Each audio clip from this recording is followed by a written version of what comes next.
May 14th, 1930. Yesterday something terrible happened. I did not know who to turn to, who to talk to, so I had decided to write it down. You, dear diary, are my confidant and sole guardian of my secret thoughts. Hans lies in the next room, teetering between life and death, and I am terrified. Oh, the injustice of life. First Mama, then Hans. Please, dear Lord, don't take my little brother away as well. May 15th, 1930. Hans made a promise to keep this a secret, but its burden is too heavy. I know I can tell you, though, dear diary. We discovered a cave in the mountains, a marvelous canyon with ancient paintings on the walls. Only prehistoric man could have painted them because they were depictions of mammoths. Maybe we'll have to go to the cave, which are prehistoric creatures as well, that much I know. I hate mammoths now. It's all because of them, because of that stupid prehistoric children's toy. Why, Hans? Oh, why did you try and take it, and why did I let you climb up there? It's my fault. You are in a coma now. Hans, if you die, I do not know how I forgive myself. May 16th.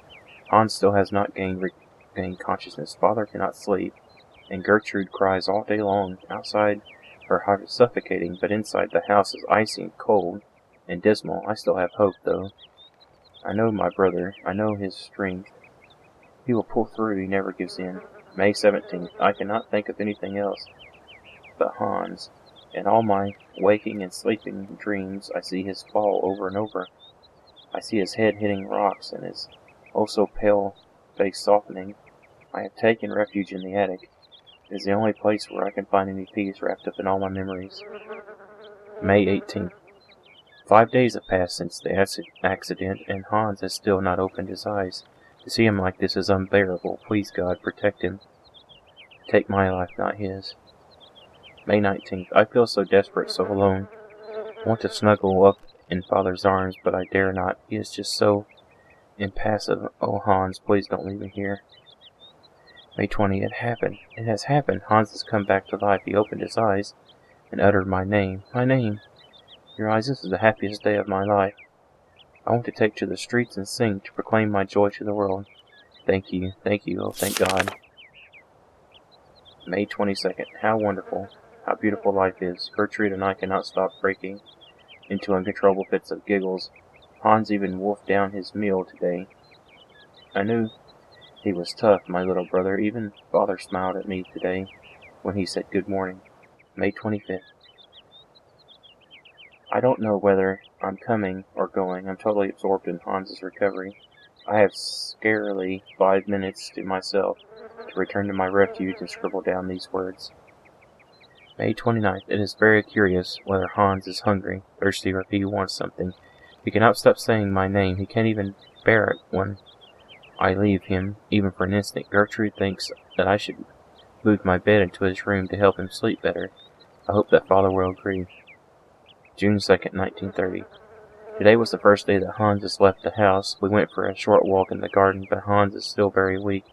The doctor said we should be patient and shouldn't rush him.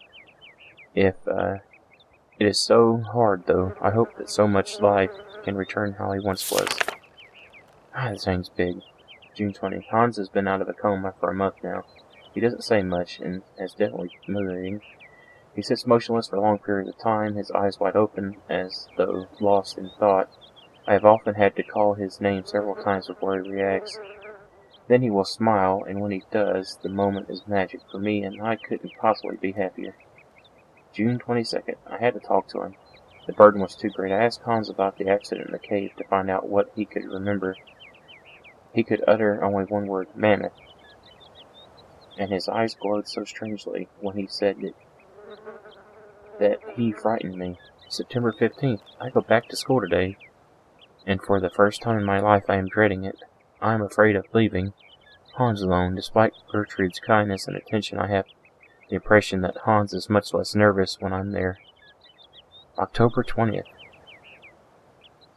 Wow, over a month away. While I was doing my homework yesterday evening, Hans crept up on me quietly that he made me jump. He took a pencil and a blank sheet of paper, and curiously he started drawing. It's the first time since his accident that he has done anything but daydream. October 28th. Hans scribbles almost obsessively. It is all he will do. All day long. I feel it annoys Father. Nobody else understands, but I can see that Hans is trying to draw mammoths. November 16th. Today is my birthday, and Gertrude has made me an apple pie. Oh, I love apple pie. My favorite, mine too. But Father has not returned home for lunch, and Hans doesn't want to leave his room. The best present I could ever have is to see Hans back on the way to recovery. December 25th. Christmas. Snow is falling. It is so beautiful. January 10th, 1931. The doctor visited to examine Hans. He seems happy that my little brother has fully recovered his facilities, and is truly a miracle. I don't understand why he doesn't talk more, though. Why isn't he livelier like he was before? February 9th. It's Hans' birthday today. He is 11 years old. I have the strangest of impressions that actually he has lost 5 years rather than gained one more. Wow. February 25th. The doctor has just left. I saw him whispering with Father. Their serious expressions worry me awfully. What could they be hiding from me? Am I grown up now? At the age of 15, you can understand everything. I am too scared to ask. Father, what is happening? March 15th. I have been thinking, and it seems to me that Hans' attitude isn't normal. The shock of the fall and his coma must have had much more serious effects than when we first imagined Hans. Hans, my dear brother, what is happening to you? April 4th. I have discovered the truth. Hans is stunted physically and mentally. I eavesdropped on a conversation between the doctor, Father, and Gertrude. Gertrude buried her tear-filled eyes in her apron, and Father muttered the word retard under his breath. How could he say such a thing? April 13th. It is Easter, and we're on school holidays. This means I can spend all my day with Hans to protect him from Father's permanent dark moods. He cannot accept the fact that Han, his only son, will stay in like this state forever. April 14th. It is truly difficult to accept that it is not Hans' fault. Mine, maybe, but not Hans. I don't know how to make Father understand. He seems so full of hatred for him. It is dreadful. I feel so powerless. May 14th.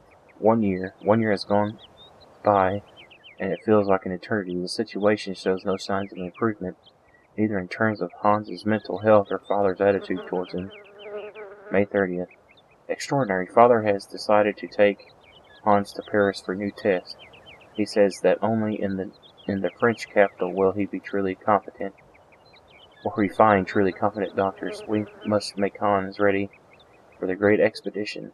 June 6th. No news from Father and Hans, but I remain hopeful. I am sure they will take good care of my little brother. June 15th. They have returned. Hans rushed into my arms and started crying. It took me a long time to calm down and get him to sleep. Father is still as taciturn? I don't know that word. As he was before he left. The French doctors have confirmed the diagnosis. Hans will remain physically and mentally impaired. I am stunned. October 28th. The summer is coming to a close. It has been less stifling than the last. The sun has put color in Hans's cheeks. When I look at him, I have the difficulty imagining that he will not change. November 16th. Father says nothing and increasingly shuts himself away in his office in the factory. Christmas. Gertrude tells me that love and faith triumph over any science. I lack neither. God be praised. January 12th, 1932. Father took Hans to the factory this morning. Hans was so afraid that I accompanied him. Fortunately, Father said nothing. I failed to understand why he insisted on bringing him here. January 13th. Father left for the factory with Hans once again this morning. I think he wants to persuade Hans that he could be useful for something. It's his way of resisting fate. February 17th. For a month now, every morning Hans has gone to work with Father at the factory. I'm not exactly sure what he does there, but he seems to be enjoying it. I feel my brother's behavior has changed considerably. He is much less capricious.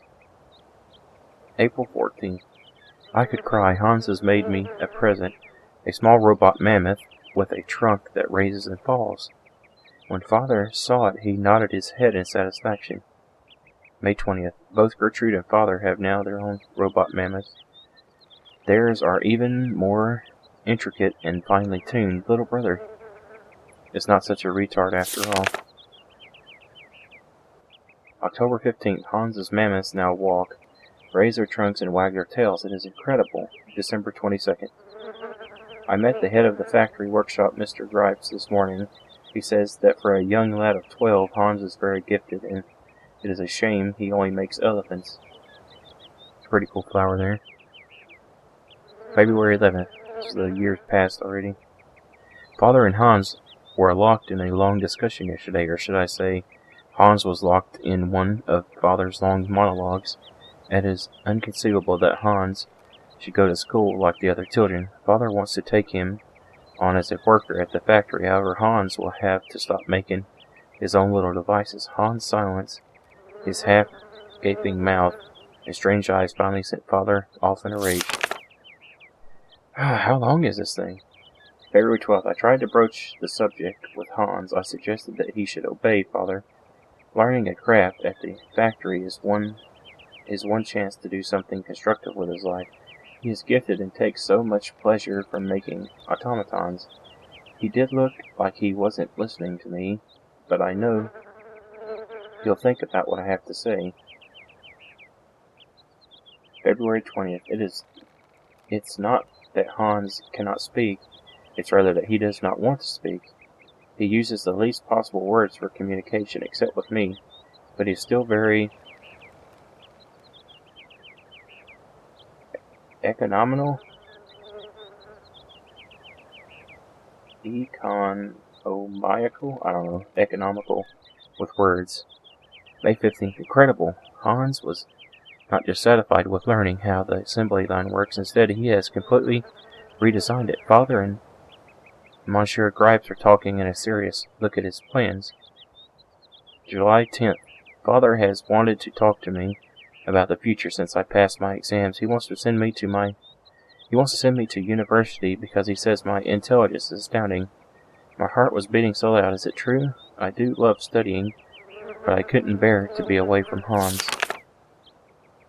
It's September 2nd. What a ghastly summer. I have been permanently torn between my desire to go to the university and my refusal to leave my brother. I talked about it with Hans, but he said nothing. That same evening, I found my own little mammoth broken. October 9th. Hans had another fit of hysterics at dinner again. Father announced that Hans's new assembly line would soon be finished. However, they have removed the automaton parrots that shout outdoors, as they were deemed superfluous. It's weird words. Hans was livid. He hurled his soup dish at the ground and stomped off to his bedroom. What will happen between the both of them when I'm not here? October 17th. Despite my scruples, I am finally leaving Hans. Hans has not talked to me for a week. Father would not understand if I told him why I wanted to stay. My heart is so heavy. Christmas. It is strange to be at home. I had never left home for such a long time, and once we were alone, Hans did not stop talking. Words just leaped from his mouth. How we laughed at the excitement. He presented me with a delightful little ballerina to replace the mammoth, he told me. I was so touched that I started crying. Distance had done nothing to harm the strong bonds between us. September 10th. It is strange to pick up the diary once more. At first, my impulse was to tear it up, but I resisted and instead succumbed to my second desire, which was to write for a while. I am alone in my attic once more. I have been home for 2 months now, and after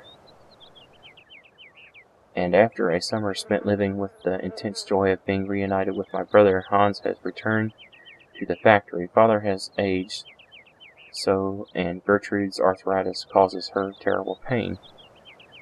September 13th. All in all, these last 4 years have been kind to Father and Hans. Their relationship is less tense. They still do not exchange much conversation, but they now have a thing in common, the factory. I'm even beginning to feel a bit jealous. Silly, really. September 17th. Hans hasn't changed. To help Gertrude, he has assigned a totally automated kitchen, and Gertrude can't stop moaning at the wooden puppets. Oh, how I adore them. October 9th. I went to go and see Father and Hans at work. I hadn't been to the factory for ages. It is strange how much it has changed. I was very curious to see them set about their task. I like Father's new office very much. Hans has a small workshop on the first floor, crammed with odds and ends, unfinished robots, and designs exactly how I imagined it.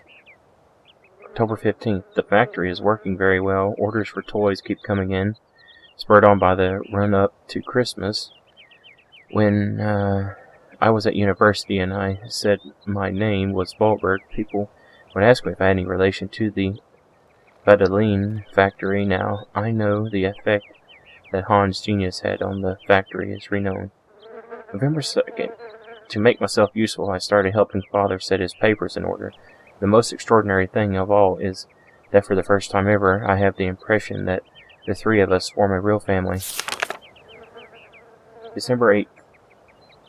Hans never ceased to surprise me. Between home and the factory, his behavior is so very different. In his workshop, he is serious, concentrated, a proper young man who keeps his eye on everything going, and constantly on the move and the control. One has the impression that each single toy is his very own infant. At home, he turns back into a child once more, and is either moody or happy-go-lucky buffoon. Christmas.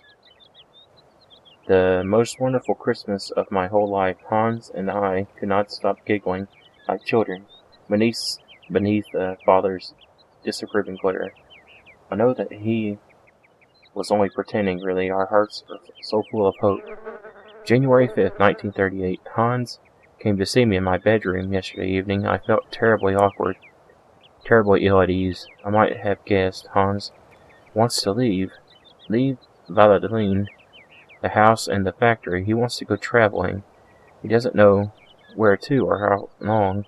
That's just like him. I was so shocked that I told him his plans were foolish. He left my room without a word, his head bowed. Ah, God, this is so long. I thought that he wanted to leave because of Father. Not at all. It's because of the mammoths. He wants to go tracking mammoths. I thought he had gotten over his obsession. I know my brother only too well. I wouldn't dream of telling him. His quest is useless, isn't it? It isn't worth it. He will not listen to reason. January 10th. I was so selfish the other evening. I returned to talk to Hans and asked him gently if he was sure of his decision. I already know what the reply is going to be. Nothing will make him change his mind. January 19th. Despite my profound sadness and the despair, I must help Hans fulfill the destiny that he has chosen and announce the news to Father. I fear the worst. January 24th. The worst was worse than my fears. Father's anger was terrifying. He shut Hans away in his workshop in the factory and has forbidden all visits except from Gertrude, who feeds him. February 1st. Father has decided that Hans should remain locked up for as long as it takes him to abandon his infantile decision. Gertrude tells me that Hans is very despondent, yet highly resolute. The worry is driving me mad. February 6th. As soon as Gertrude returns from the factory, I hasten to get news of my little brother. He doesn't say anything. He just fiddles with bits and pieces. She replies every day with a sigh I have tried desperately to reason with Father, but I know that I am just wasting my breath. January 9th. Hans is 18 years old today, and he is all on his own for his birthday. February 20th. In secret, Gertrude delivered me a small robot from Hans. It's a robot of all as us as children. It works with a small cylinder punched with tiny holes. I quivered with emotion as I turned the key. The message it gave was simple. He was telling me he loved me very, very much. Aw. February 21st. Gertrude gave me a different tiny cylinder for today's toy. Hans is truly incredible. He has found a means of communication between us and us alone in total secret. February 27th. My days are spent eagerly awaiting Hans's messages. He has now resolved to run away. He is preparing his escape like if it was a game.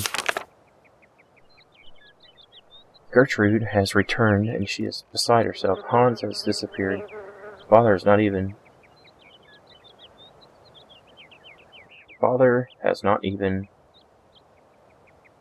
deigned to return to the workshop where he has locked up his son, nor find out how he managed to escape. He just gave me a black look, as if he knew we were up to something behind his back. March 7th. It is beginning to dawn on me that Hans has gone. I miss him so much. Lord, please protect my little brother and watch over him for me. March 11th. With Hans gone, Father now locks himself away night and day. At the factory, the house is gloomy now. March 12th. This morning I caught Father in the drawing room, installing a coffin on a trestle. The sight of it made my blood freeze. What on earth is he up to? My questions met only with stony silence and a permanent black countenance.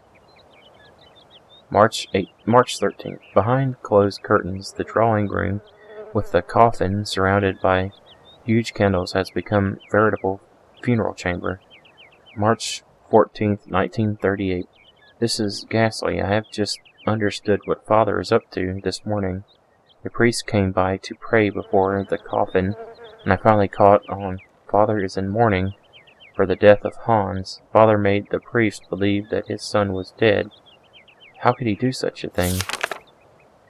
In the madness occasioned by his grief, my father grows even more cold and calculating. He contracted his old friend Dr. Schmoll, whose duty was to draw up a bona fide death certificate without even seeing the body. I dare not imagine what yarn he spun.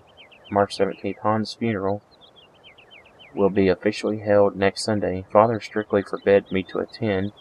This sordid masquerade makes me feel ill, but I cannot denounce the subterfuge, or else I will display my father's mental instability to the world. The shame would kill him, that much is certain. March 23rd. I have to get far away, far, far away. April 23rd. No, I will not leave. I have thought long and hard. My life is here next to my father. He needs me too much now. The factory needs me because Father is incapable of running it now. Besides, I can only find peace of mind among Hans's robots. And now how small I know when he has sent me new ones again, I am not at home to receive them. No, I shall not leave. My destiny is to remain here and keep watch.